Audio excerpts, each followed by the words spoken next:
여러분 안녕하십니까? 오늘부터는 구속사에서 차지하는 하나님 나라의 중요성과 그 의 그리고 역할 등에 대해서 공부를 해보겠습니다.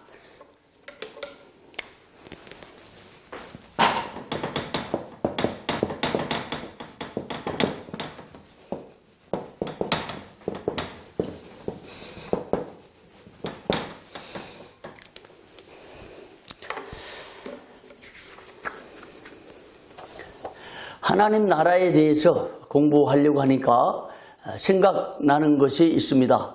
총신대학교 입학해서 신학에 입문하자마자 영어 공부를 하면서 신학 원서를 하나 소개받고 공부를 하기 시작했는데, 그때 소개받았던 책이 조지 엘든 레드의 The Gospel of the Kingdom이라는 책이었습니다.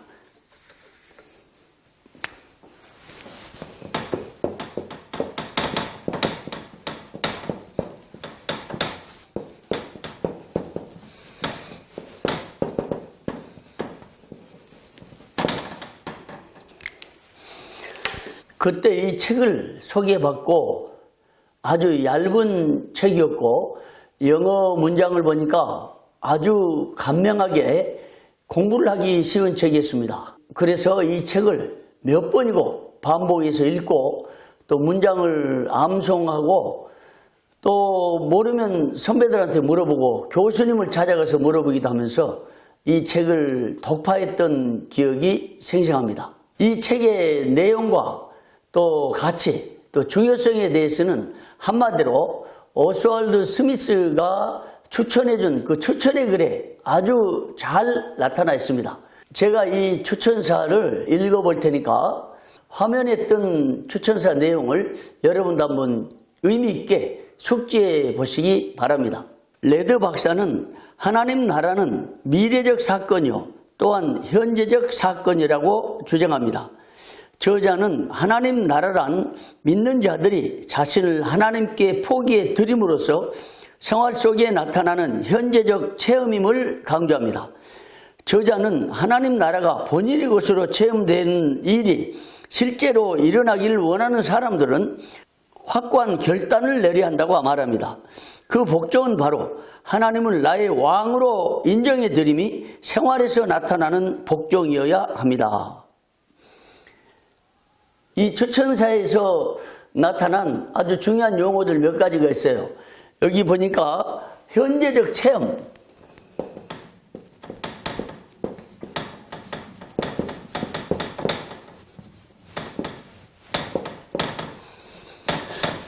지난번에 성경 해석을 공부할 때 체험된 경건이라고 말했는데요.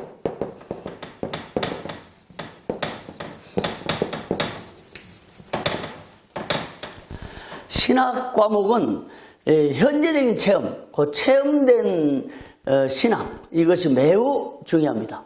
신학을 나의 삶 속에 아주 구체적으로 체험해서 적용하는 것, 이것이 신학 공부의 사실상의 의미다. 우리 삶 속에 신학이 체험되지 않고 경험되지 않으면, 또 그것이 삶에 적용되지 않으면 신학이라는 학문은 세상의 일반 학문일 따름입니다. 그러나 신학은 일반 학문과 달리 생명의 신학입니다.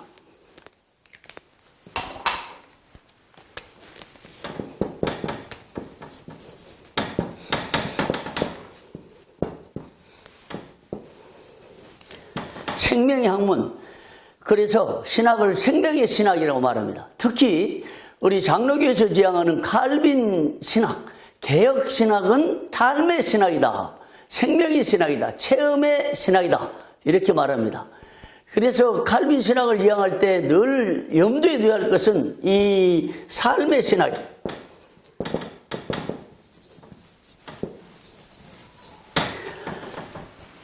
하나님 나라에 대한 이 엘든 레드의 하나님 나라의 복음을 평가하고 소개하면서 오스왈드 스미스가 현재의 체험을 강조한 것은 결국 개혁신학이 삶의 신학이라, 이것과 일맥상통한다고 볼 수가 있겠습니다.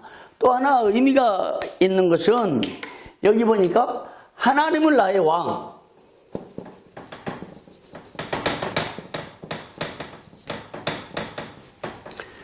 하나님을 왕으로 모시는 것. 하나님 나라를 공부할 때 핵심은 이것입니다. 우리 삶 속에서 하나님을 나의 왕으로 모시고 삶의 체험을 하는 것. 삶 속에서 하나님을 나의 왕으로 모시고 사는 그것. 이것을 가장 강조하는데 추천사에 잘 나타나 있습니다. 그러면 레드의 이 하나님 나라 복음, The Gospel of the Kingdom의 핵심적인 몇 가지 내용들을 소개해 보려고 합니다.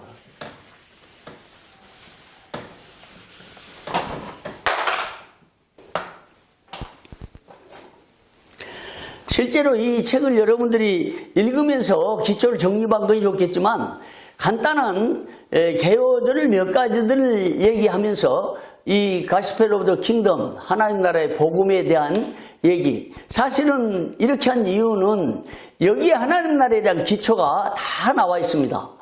하나님 나라를 전체로 배우는 것이 이 과목의 목적이 아니고 구속사에 있어서 보십시다. 우리가 구속사를 그림을 많이 그렸는데 이 구속사 창조 이후에 계속해서 하나님이 각 사람 불러서 성경을 썼다고 그랬잖아요. 근데 각 시대마다 하나님께서 구약의 하나님 나라의 모델을 보여주셨어요. 그러니까 하나님 나라를 이해하는 것은 구속사에 있어서 굉장히 중요한 역할을 한다고 봐요. 그렇기 때문에 그리스도가 오셔서 그리스도 왕으로 오셔서 하나님 구속을 완성하시고 그리고 영원한 재림을 앞두고 있는데 지금 영원한 시대를 향해서 나가는 이 구속사를 보면서 하나님 나라의 중요성과 그 의의를 생각하고자 하는 것입니다. 하나님 나라의 복음이라는 책을 저술한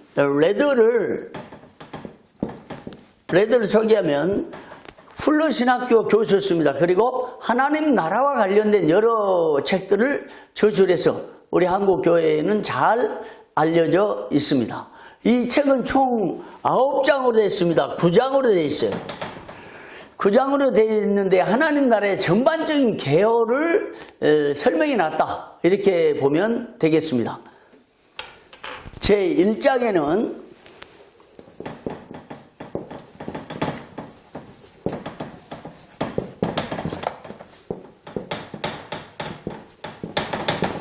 하나님 나라가 무엇인가, 하나님 나라의 정의에 대해서 기록을 하고 있습니다. 저자는 하나님 나라, 특히 이 킹덤,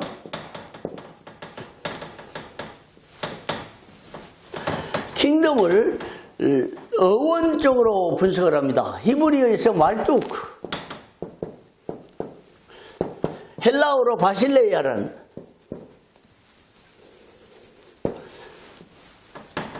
이 두 용어를 설명하면서 하나님 나라 정의를 펼칩니다. 이 두 용어 다 왕이 행사하는 지위, 주권, 결국 왕권과 관련된다. 이렇게 설명을 하고 있습니다. 더군다나 이 단어가 쓰여진 그 배경 보면 통치, 특히 통치에 대해서 결국 하나님 나라는 레드에 의하면 하나님 나라에서 나라라는 개념은 왕권을 실현하는 통치 영역이라고 해석을 합니다. 어떤 장소적인 개념이라기보다도 하나님이 왕으로서 행사하는 왕권의 영역을 얘기합니다. 그러니까 우리 한국에서는 하나님의 나라를 생각할 때 대부분 장소적 의미만을 생각해서 미래에 임할 영역, 장차 죽어서 가는 천당으로만 생각을 해왔습니다. 그런데 하나님 나라를 정밀하게 연구 분석한 이 학자들, 특히 레드 같은 학자들에 의해서 아주 오래전에 하나님 나라의 개념을 명쾌하게 설명했던 것을 기억합니다. 하나님의 나라는 하나님이 왕으로 다스린 통치 영역이라고 해석을 할 수가 있겠습니다. 그래서 성경에는 나라와 킹덤, 나라와 능력, 파워 이게 같은 의미로 쓰여질 때가 종종 있었어요. 그리고 권세와 영광이란 말도 권세, 영광, 능력, 권세, 영광이 나라라는 말과 동일하게 사용된 경우가 허다합니다. 결국 하나님의 나라는 우리가 하나님을 왕으로 모시고 살 때 그것이 바로 하나님 나라다. 하나님 나라가 여기 있다 저기 있다 할 것이 아니고 바로 내 안에 하나님 나라가 임해있다라고 하는 것을 보면 하나님 나라는 결국 우리 안에 그리스도를 우리가 왕으로 모실 때 그것이 바로 하나님의 나라라는 의미인 것입니다. 그러므로 하나님 나라 안에 사는 우리는 하나님을 왕으로 모시고 그 통치권 앞에 굴복하며 살아야 되는 것입니다. 이게 그리스도인의 삶이요. 그리고 하나님 나라는 우리 단순히 우리 안에만 임재한 것이 아니고 우리 영역 가운데 하나님 왕으로 통치를 하시니 우리 정치 분야, 또 경제 분야, 사회 분야, 또 예술 분야, 문화, 영역, 세계 도처에 다 하나님 왕으로 그것을 지배하고 통치하시니 그 분야에 그 영역 속에서 하나님 왕권을 인정하며 살아야 된다. 이것이 바로 아브라함 카이파가 얘기한 영역 주권이라는 것이에요. 영역 주권. 이게 칼빈주의, 세계 3대 칼빈주의자의 하나인 아브라함 카이퍼가 화란에서 이 영역 주권의 신학을 펼쳐서 결국 그는 신학자로서 또 언론인으로 40여 년을 편집국장을 하면서 언론을 통해서 정치를 하고 대학 총장을 하고 나중에 최종적으로 수상을 내서 하란을 기독교 국가로 만들었던 것입니다. 그러니까 하나님 나라 개념을 잘 이해할 때 칼빈주의를 바로 실현하게 되고 우리 삶을 바꾸게 되고 우리 사회를 바꿀 수 있는 기반이 된다. 그런 면에서 하나님 나라를 바로 이해하는 것은 얼마나 중요한지 모릅니다. 레드가 이처럼 하나님 나라를 정의한 후에 그는 하나님 나라의 다양한 정의들도 간략히 소개합니다. 이게 1장이 이렇게 구성되어 있고요. 2장에는 다가올 하나님의 나라, 이 미래적이면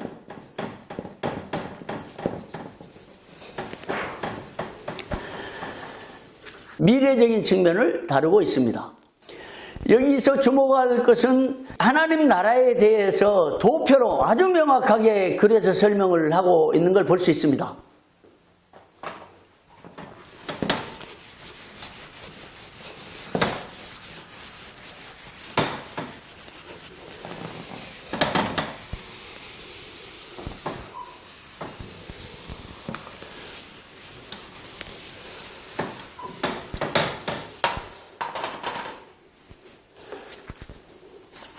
레드가 그렸던 이 도표는 우리가 계속해서 그려왔던 구속사의 한 선과 아주 흡사합니다. 보십시다. 하나님이 창조하셨습니다. 창조 출발을 했고요. 그리고 그리스도께서 오셨어요. 구약이죠. 이게 초림. 그리고 우리 지금 이 세대가 됐어요. 그리고 예수님이 재림하시고 오는 세대. 이 오는 세대 미래 하나님 나라가 어떻게 임하는가, 미래에 임할 하나님 나라가 무엇인가, 이것을 도표를 통해서 설명을 내주고 있습니다. 여기에서는 신학적으로 난해한 여러 입장이 다른 부분이 있는데요. 예수님이 재림을 기점해서 천년의 기간이 전에 있느냐 후에 있느냐, 이거에 따라서 전천년, 후천년, 무천년의 입장이 있는데, 이 부분은 여러분들이 신학 시간에 하나님 나라에 대해서 또 조직신학에 대해서 본격적으로 연구해 보시고 또 이해를 하시길 바랍니다. 중요한 것은 이런 여러 학설들보다 더 중요한 것이 있습니다. 반드시 기억해야 될 것은 예수님이 재림한 후에 반드시 영원한 나라가 도래한다라는 거예요.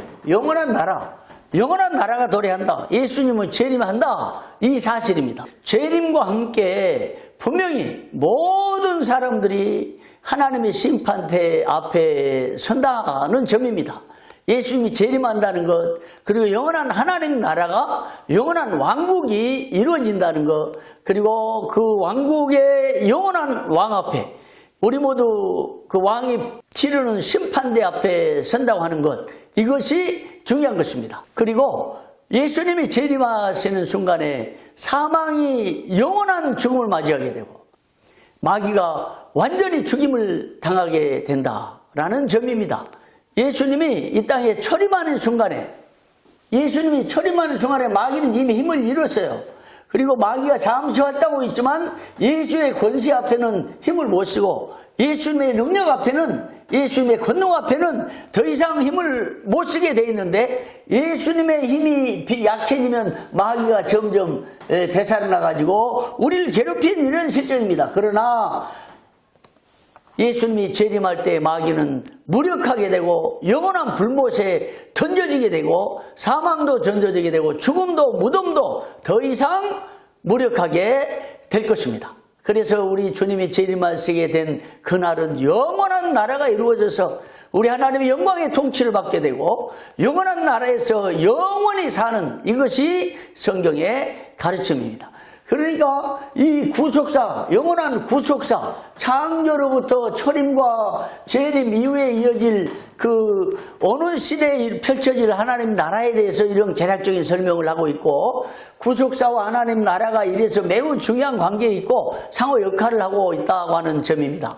오늘 여기까지 하고 다음 시간에 계속 이어가겠습니다. 영상 강의라 보니까 이제 길게 강의가 이어지면 수강하기가 어려워서 짧게 나누어서 하는 것이 효율적이라 생각해서 이렇게 나누게 됐습니다. 다음 시간에 계속해서 세 번째 공부해 보도록 하겠습니다.